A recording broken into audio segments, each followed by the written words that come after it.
All right, it is knife time, coming to you again this wonderful Wednesday afternoon from Junker Forge. It's Wednesday. That means it's anything can happen day as per the Mickey Mouse Club.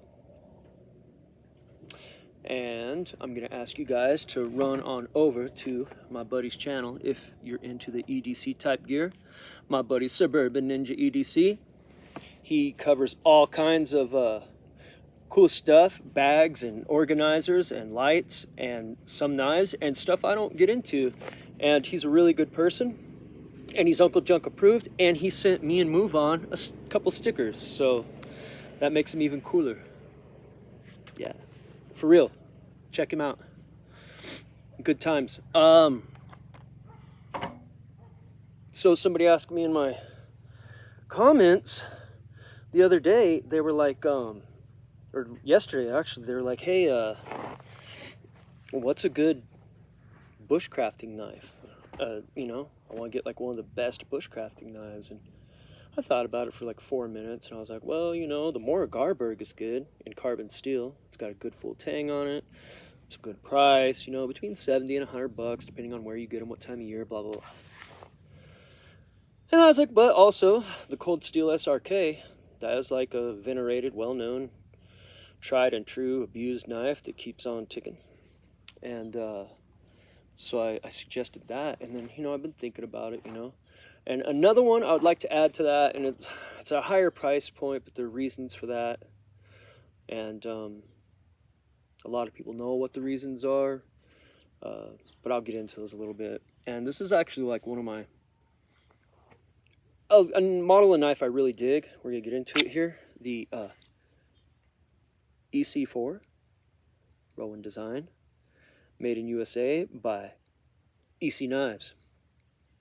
This is a 9-inch overall knife with a 4.5-inch blade and a 4.5-inch handle. It is 1.9-inch thick, 1095 steel with an amazing heat treat. And you know, the main reason why these are at the price point they're at, and it depends, man. Depending on time of year, where you buy them, what version you get. These are between 100 and 200 bucks. Depends. Like I said, they have different steels.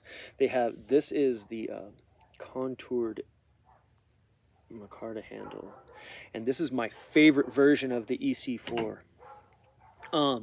I don't know why. I look at this thing and like I get this vision of this like laying on the seat of a military Jeep, like back in the olden times.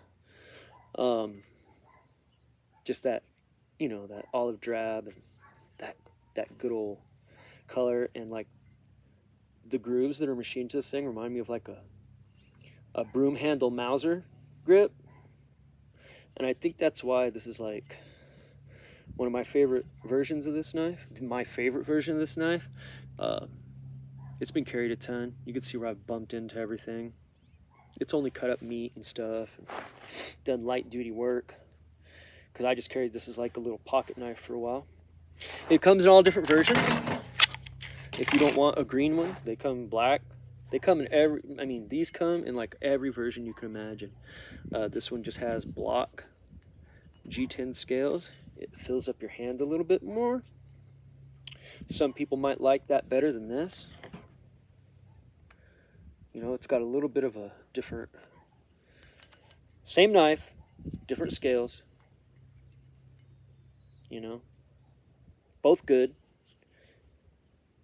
One really good thing about the EC4 is, and well, EC knives in general, is they got a lifetime guarantee. So if you fuck this thing off, you're like, hey man, your knives are garbage and I broke it. And they're going to be like, well, send us your garbage ass knife and we're going to send you back another one.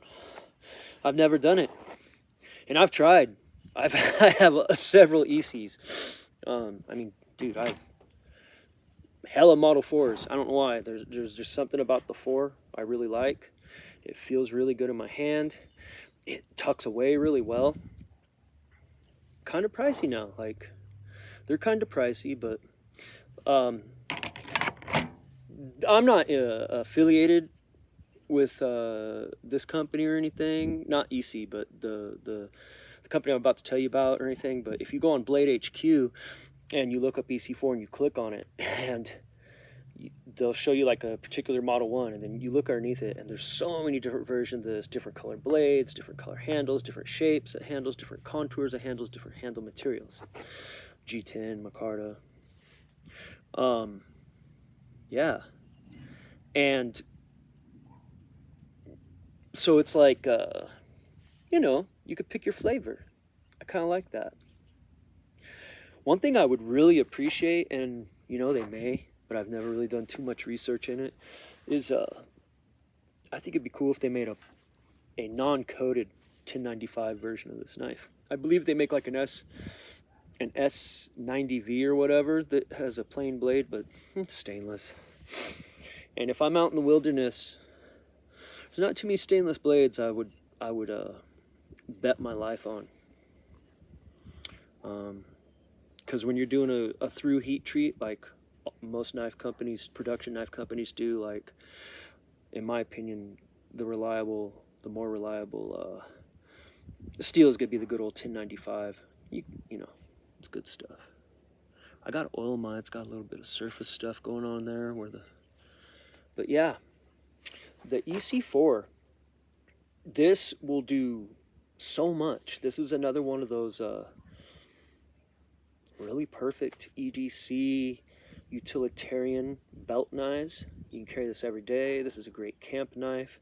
This is an amazing hunting knife. This skins really well. Just the way the blade's shaped and the way they got this, you can choke up really good on it, get in there. And a lot of people like the larger versions of the ECs, and I'm just gonna keep it real, man. Like, if you're like more into like lightweight, like getting out in the hills or hiking or whatever, I mean, you don't need, and I'm a giant knife guy, okay? Like, I always got a giant knife on me. The smallest knife I usually carry, you know, is my 7-inch Recon Tanto or a 7-inch K-bar or something, you know? Because that's where the business end of things really start, is at 7 inches, you know? If you really want to defense mechanism on you, the good range starts at 7 inches and out, you know, gives you more reach. But as just a everyday knife, these are another one of those one and done things. These are very controllable. I found, especially like this version, the way it fits my hand, I can really control this, and you know, do all the things. Very strong, very sharp. Look, this one's even got a little skull on it, border. I was gonna do a Halloween special video where it was gonna be like all my orange and black knives, and I had set this one out to add to that video, but I didn't do it. But this is kind of a spooky boy with its little skull. That's right.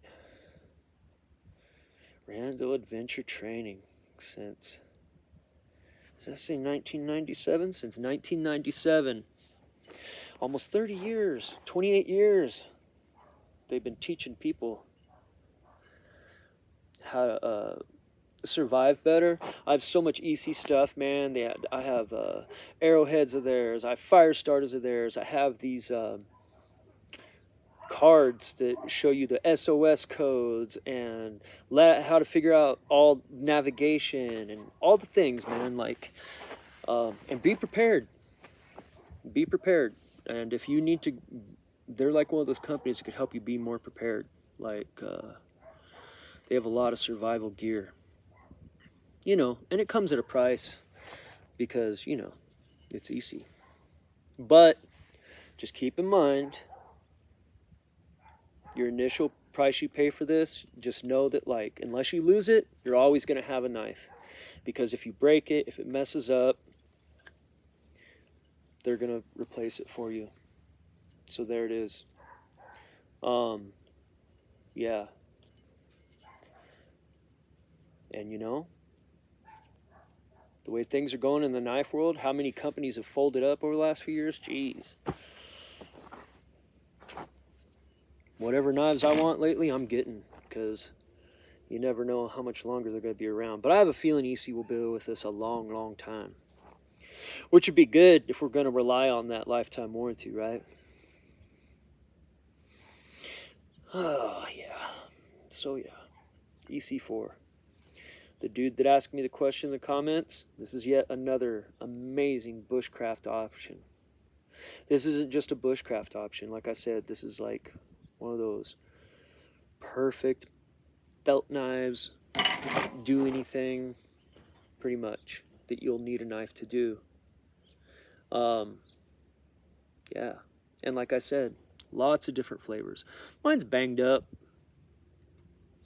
just from bumping on stuff and working on stuff. That coating's pretty tough. Like, these are like light use EC4s of mine. Like, if you get too wild with these, you start batoning and chopping and hacking, you know, you're gonna get your coating to push up a little bit. But it's whatever. Just always remember to feed the horse and oil the sword. You know, gotta keep these 1095s taken care of, you know, especially if you're in a high humidity area. So yeah, there you go. And when you got a few of them, you could mix and match them and swap your scales around and be completely mentally dysfunctional like me.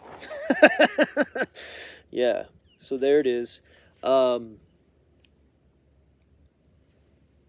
Reliability, for sure. Some of the finest knives for being outdoors made. And they back them up. And like I said, they come in all the Starburst flavors. They got bright green ones. They got all, you name it, man. They got them. I like the bright green ones. I have a bunch of Izulas that are in the brighter colors. So if like I'm in the wilderness and I set it down and I gotta get up and go, I'm like, oh, there's my knife. That's what's good about bright stuff in the wilderness. You know, you don't lose it. Bright stuff in the wilderness. Yeah. I hope everybody's having a good day. I'm starting to come out of this little weird bug I got. I don't know what it was, man. Just kind of runny nose and tired. Who cares? All right. There you go. It's November 12th already. That's so crazy. 11/12. EC4. Good knife. Good everyday knife. Yeah. I gotta get out in the wilderness. I'm waiting. I'm waiting on a package, you guys. I'm waiting on a package for us. And we're gonna hit the hills and we're gonna do some good stuff. I need to get out into the I need to get out away from power lines and Wi-Fi signals and neighbors' fucking dogs barking all the time and all the things, you know. I'm just gonna go out in the wilderness with my camera and some gear and y'all, and we're gonna do some country stuff. All right, I'm gonna go and probably be a bum and watch some TV for a while. All right, have a great one and watch a top knot.